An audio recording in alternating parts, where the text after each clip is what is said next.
Here's more wrestling news for August 26, 2022, and we're starting off with WWE, as it was in April that Cody Rhodes returned to WWE, less than 2 months after leaving AEW in one of the biggest moves in recent history. Rhodes had been a pioneer of AEW and many thought he'd be with the company for good, but WWE isn't stopping at just one all-elite talent. Speaking on Wrestling Observer Radio, Dave Meltzer discussed the issue of contract tampering and how WWE isn't waiting for AEW deals to expire before making moves.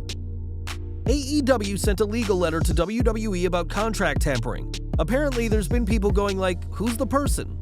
Multiple people have been contacted by WWE. It's not like it's one person to pick a name, it's a few people. Contract tampering was one of the discussion topics during a talent-wide meeting held by Tony Khan prior to this week's Dynamite, so the AEW president is well aware of what is reportedly going on. In the past, it's been reported that WWE has shown interest in stars such as Wardlow and MJF, so we'll just have to see who could follow Cody on the road to WWE.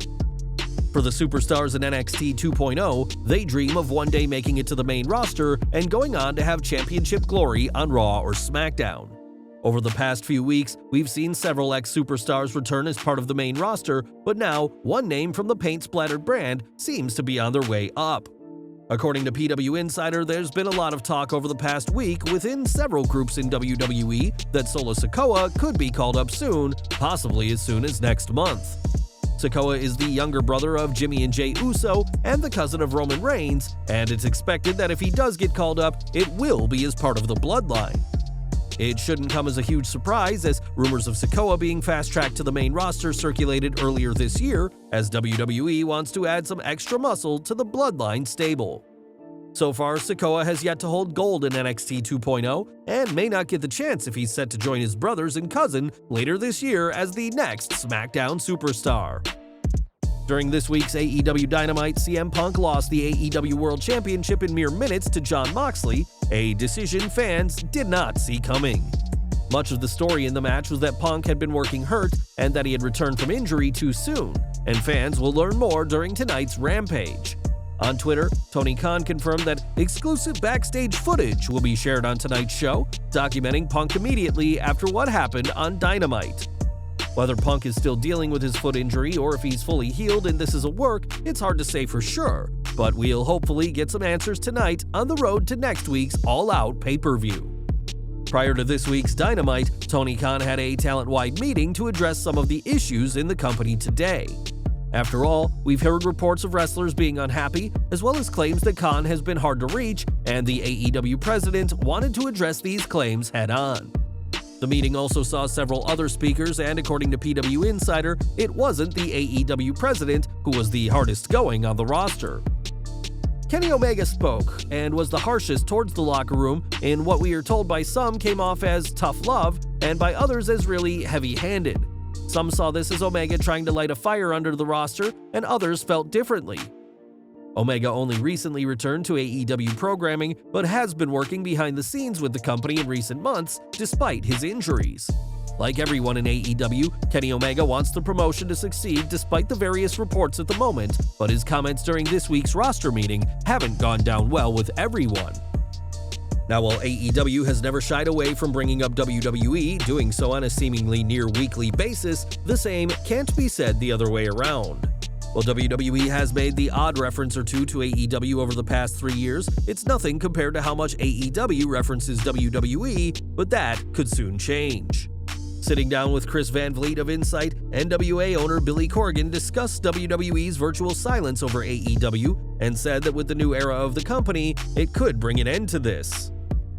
AEW has gone out of their way to pick fights with the WWE world, and the WWE world has not responded. I don't think that'll continue under Triple H. I don't feel that he is the type of personality that will let people sock him in the chops over and over again and he's not going to respond. He was in D-Generation X, and I think he was a big part of the sass that they had. In the previous regime, Vince McMahon often avoided mentioning other promotions, as he didn't want fans to even be aware of possible other shows and risk changing the channel.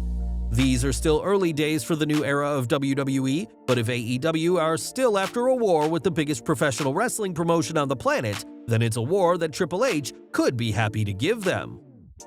At one point in time, Patrick Clark seemed destined to become a big star in WWE after first impressing people on Tough Enough and later as the enigmatic Velveteen Dream.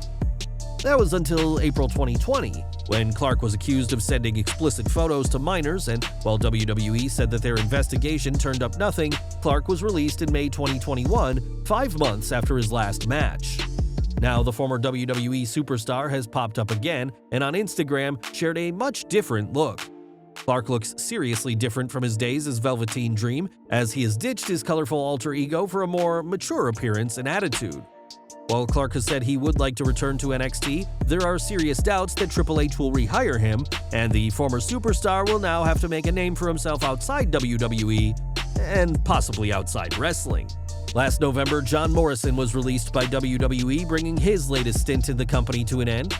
For many superstars, being released is the literal worst thing to happen, but not only was Morrison not mad, but he had kind of been hoping to be let go. That's according to the former ECW World Champion himself, who told NBC Sports Boston that he didn't mind being cut after the release of his wife.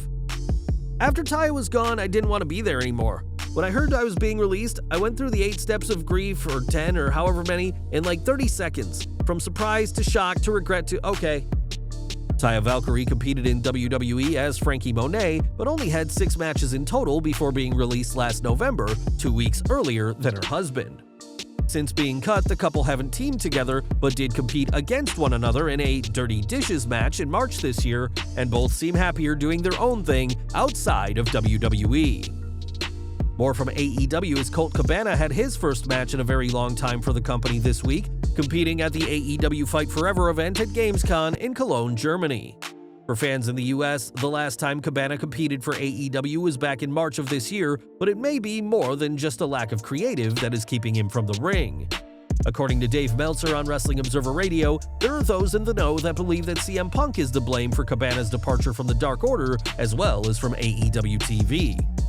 It's no secret that Cabana and Punk used to be friends before legal issues ended their bond, after Cabana claimed that Punk promised to pay his legal fees in the infamous libel suit with WWE Dr. Chris Amann. It's worth stating that this has not been verified, and when people close to Punk were asked, they understandably claimed that the former AEW World Champion isn't keeping Cabana from TV. At the talent-wide meeting before this week's Dynamite, Cabana and Punk's reported issues didn't come up, but as long as Tony Khan keeps favoring CM Punk, his former best friend may be stuck watching AEW programming from the sidelines. And we're ending today with John Cena, who doesn't appear much on WWE TV anymore, but that doesn't mean he's not a hero to millions of young fans. This week, the 16-time WWE World Champion was out doing some shopping, but took the time to make the day extra special for a couple of kids. In a clip that went viral online, Cena can be seen meeting 2 young fans and comforting one who was in tears at the prospect of meeting their hero. The girl even asked if what was happening was even real, with the well-dressed Cena ensuring it was, and had some photos taken with the 2 fans. Cena has spent years of his life dedicated to being a hero for fans, and while his days in the WWE ring are now few and far between, the 16-time world champion once again proved that his good guy personality isn't just for show. Well guys, that's our news for today. Please share your comments below. Also hit the like button, subscribe to our channel, and hit the bell icon to receive all notifications. And as always, thanks for watching.